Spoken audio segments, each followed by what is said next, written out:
Ya, Assalamualaikum warahmatullahi wabarakatuh. Selamat malam pemirsa CTV, kembali lagi dalam program talk show malam ini yang akan mengisi istirahat Anda.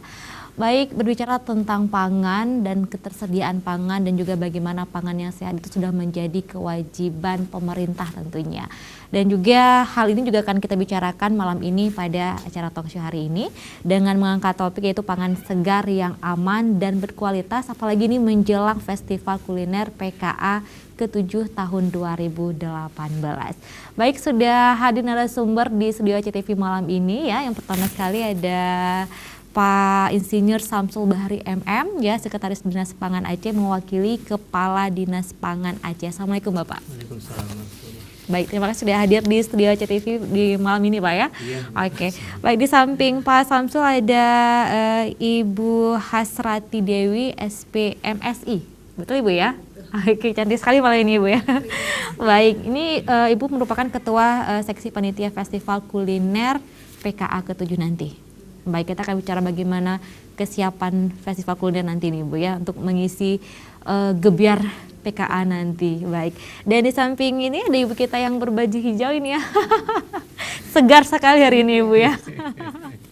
Baik, segar, apalagi kita bicara tentang pangan Ibu ya. Baik, ada Ibu Fahmiwati SEMSI, anggota Pokja, ahli Dewan Ketahanan Pangan Aceh dan juga Ketua YAPKA ataupun Yayasan Perlindungan Konsumen ya, tentu ada hubungannya juga dengan yang kita bicarakan malam ini Ibu ya. Baik, insyaallah. dan pemirsa di rumah ya, bagi Anda juga nanti ini akan menjadi informasi yang baik sekali tentunya bagaimana kita mendapatkan pangan yang sehat dan juga pangan yang terjamin gizi dan kualitasnya, terutama juga mutunya sehingga layak untuk dikonsumsi. Nah, ini juga menjadi tanggung jawab pemerintah Aceh, apalagi dengan program Aceh Tro ya, artinya ketersediaan pangan, bagaimana tidak ada lagi masyarakat Aceh kita yang mengalami kekurangan gizi, artinya juga tercukupi segala kebutuhan terutama juga pangan. Baik, saya beralih dulu kepada Pak Samsul ini ya. Pak, bicara tentang pangan memang sudah menjadi kebutuhan yang sangat mendasar ya, artinya tanpa pangan mungkin yang lainnya sulit dilaksanakan, artinya memang harus diawali dari pangan terlebih dahulu. Nah, untuk saat ini kebijakan pemerintah terutama mengenai pangan ini, menyediakan pangan yang segar dan aman itu seperti apa Pak? Silakan Pak Samsul. Ya, terima kasih Ibu. Kita memahami bahwa menyangkut dengan pangan ini adalah merupakan kebutuhan pokok bagi masyarakat. Negara manapun itu membutuhkan pangan, tentunya pangan yang berkualitas, kecukupan, kemudian cukup gizi, dan yang lebih penting adalah aman dikonsumsi. Secara nasional kita lihat bahwa menyangkut dengan pangan ini merupakan 10 dari prioritas pembangunan 2018 ini, dan itu sudah diaplikasikan dengan pemerintahan Aceh ini juga. Daripada 15 Aceh hebat itu salah satunya adalah dikatakan dengan Aceh Tro. Aceh Tro. Ya. Menyangkut dengan Aceh Tro, kita memahami bahwa tidak hanya kecukupan pangan dalam jumlah besar, tetapi lebih jauh lagi adalah Aceh Tro ini bermakna masyarakat itu mendapatkan makanan yang cukup, kemudian terjangkau, dan yang lebih penting adalah kebutuhan gizi yang mencukupi kebutuhan masyarakat. Nah, ketika itu sudah menjadi kebutuhan satu daerah, maka sudah wajar bahwa kebutuhan masyarakat, maka sudah wajar pemerintah daerah harus memfokus terhadap program pembangunan ketahanan pangan. Baik. Artinya sudah menjadi kewajiban pemerintah juga nih Pak Samsul, bagaimana ketahanan pangan dan juga bagaimana pangan segar dan aman ini juga terjamin bagi masyarakat kita. Iya, ini sudah menjadi kewajiban dan ini sudah dituangkan di dalam program pembangunan. Program pembangunan Aceh dalam Aceh Tro, dan secara nasional juga itu menjadi 10 prioritas pembangunan. Salah satunya adalah ketahanan pangan. Baik. Ya.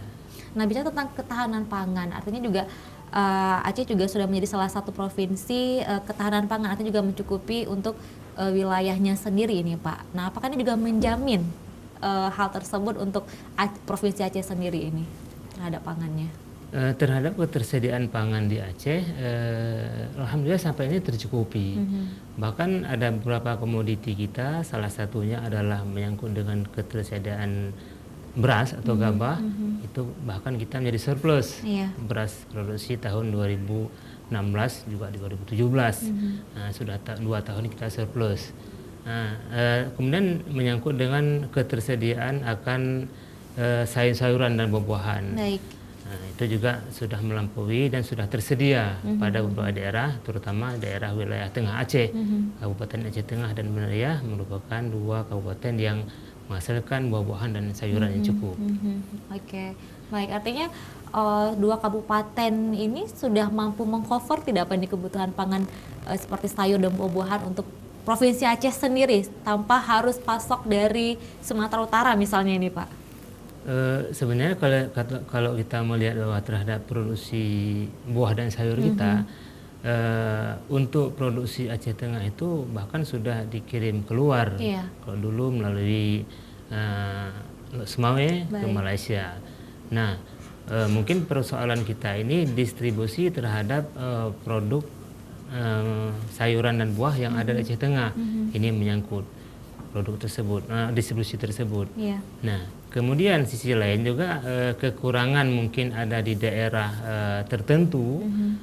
Pemerintah telah melayangkan dengan program istilahnya KRPL, Baik. program pemanfaatan lahan pekarangan untuk menghasilkan buah dan sayur yang dapat dikonsumsi langsung oleh masyarakat. Baik. Jadi ada 2 sisi yang di program pemerintah, baik menyangkut dengan distribusi mungkin dari kabupaten-kabupaten penghasil buah dan segar, ya, itu juga pemerintah memprogramkan memanfaatkan lahan yang ada di masyarakat untuk mendapatkan sayur dan buah yang segar. Oke, nah itu salah satu bagaimana memanfaatkan pekarangan rumah Benar, Bu. untuk mendapatkan pangan yang terjamin sehatnya dan juga kesegarannya Kesegarannya. ini. Dan juga terutama keamanannya. Keamanannya, Karena Bu, juga ya. ditanam sendiri nih, Pak, ya. Benar, Bu.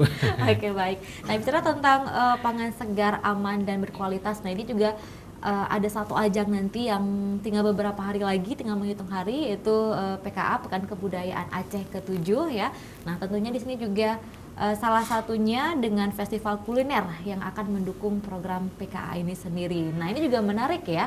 Kita bicara tentang seperti apa sih festival kuliner nanti, tentunya berhubungan dengan pangan dan juga memperkenalkan pangan produksi Aceh kepada masyarakat Aceh sendiri. Nah, itu seperti apa ini, Bu Dewi? Terima kasih, Bu.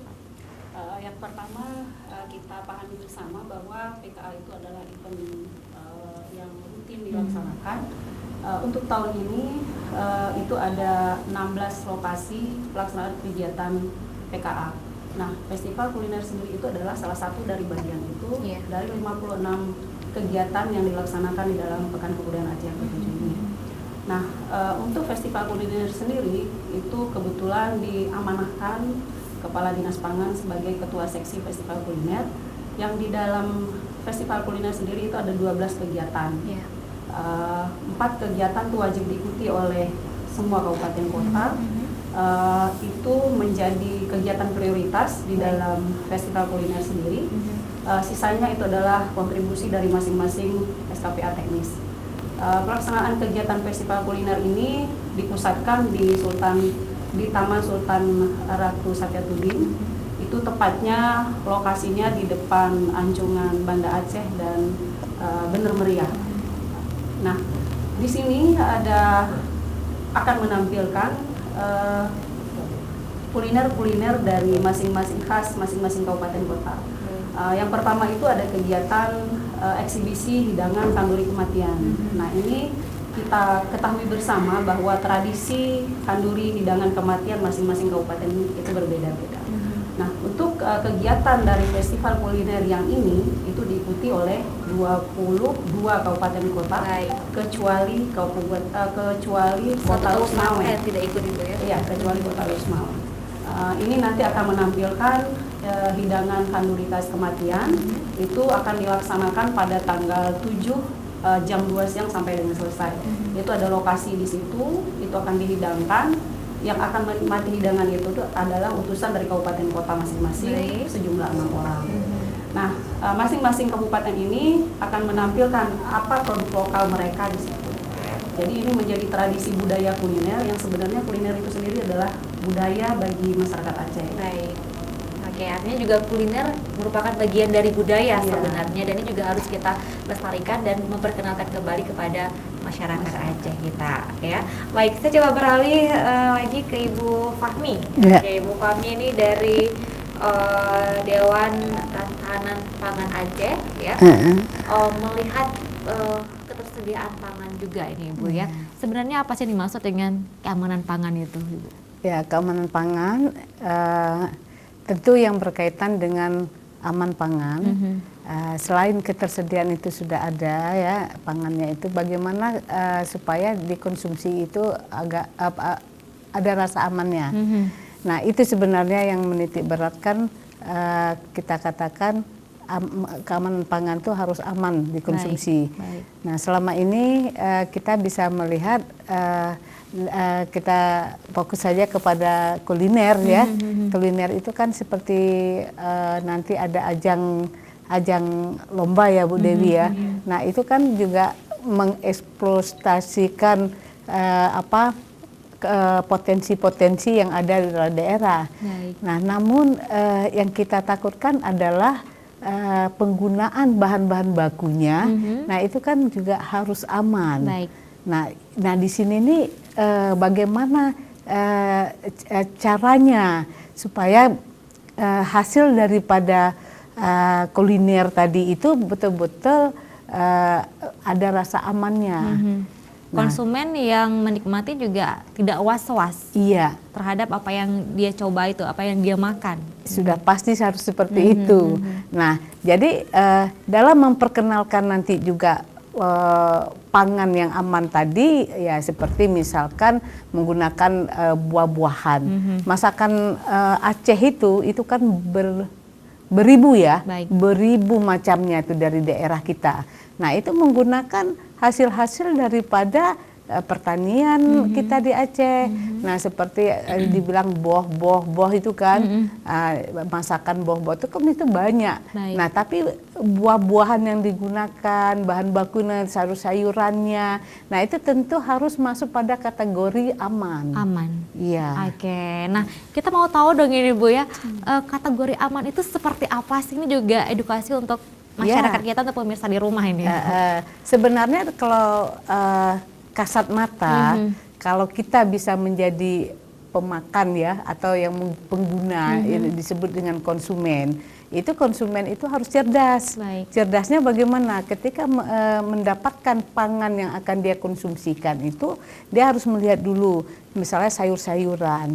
Nah, sayur-sayuran itu terbebaskan nggak daripada zat-zat kimia, misalnya seperti disemprot, istilah orang desa itu pestisida. Tapi kalau orang di kampung-kampung di desa nggak ngerti dia pestisida, semprot. Hasil disemprot katanya kan. Nah, itu harus bebas seperti itu. Nah, juga buah-buahan memang tetap harus segar. Tidak di luarnya segar, tetapi ketika dimakan terasa layu dan ada bercak-cak, seperti misalnya ada buah apel. Buah apel itu ketika di luarnya tuh nampak segar, tapi ketika mengkilat cantik Ibu ya. Nah, itu udahlah nggak usah dikonsumsi seperti itu. Baik. Nah, seperti yang lain lagi seperti sayur-sayuran. Nah, ini kan kalau belum ada hidroponik ya kan dikatakan selalu terpatri dalam pikiran kita bahwa setiap sayur-sayur yang maksudnya tidak mulus atau yang mulus banget itu pasti kena pestisida. Nah, tapi sekarang tidak lagi, karena apa? Ada cara-cara yang sudah lebih gampang, lebih sehat dan lebih segar. Itu sudah ada teknologinya tuh, seperti misalnya sayur-sayur hasil hidroponik yang masuk dari air kan gitu. Nah, ini mengapa saya katakan malam hari ini seperti itu? Karena apa? Banyak masyarakat kita yang belum mampu mencerna pemikiran seperti yang membedakan mana sayur yang aman dan tidak. Nah, inilah sebenarnya dalam PKA ini nanti kita harapkan, terutama kami dari Dinas Pangan akan maksudnya mengedukasi. Artinya edukasinya dalam sistem apa misalnya? Ada informasi, komunikasi, dan edukasi. Ya, kalau sering kita sebutkan adalah KIA, program KIA Communication, Information KIA ya. Nah, itu sebenarnya diberikan kepada masyarakat. Inilah momentum yang paling tepat itu pada saat PKA nanti. Nah, cara-cara bagaimana melihat yang sehat, dan sehingga kita juga dengan tidak secara langsung telah mengedukate daripada masyarakat untuk dia itu jadi cerdas. Pintar ada, boleh pintar, tapi belum tentu cerdas. Orang pintar, oh yang penting ini udah tersedia, ya Pak ya. Ini sudah ada pangan ini sudah ini. Tetapi dia cerdas nggak? Saya butuh nggak pangan yang seperti ini? Tidak hanya gaya hidup, pola makan daripada yang istilahnya itu yang ada berbagai istilahnya itu gaya aja gitu kan. Oh gua makan apel, oh gua barang impor seperti itu. Baik. Iya. Padahal belum tentu sehat Ibu ya. Belum. Ya. Jadi bagaimana juga lagi-lagi menjadi konsumen yang cerdas juga dalam memilih pangan yang aman dan sehat. Dan pemirsa di rumah, kita nanti akan lanjutkan lagi talkshow kita yang menarik sekali, terutama mengenai pangan dan juga bagaimana festival kuliner di PKA ke-7 nanti tahun 2018 ini. Simak terus dalam program talkshow setelah jeda berikut ini.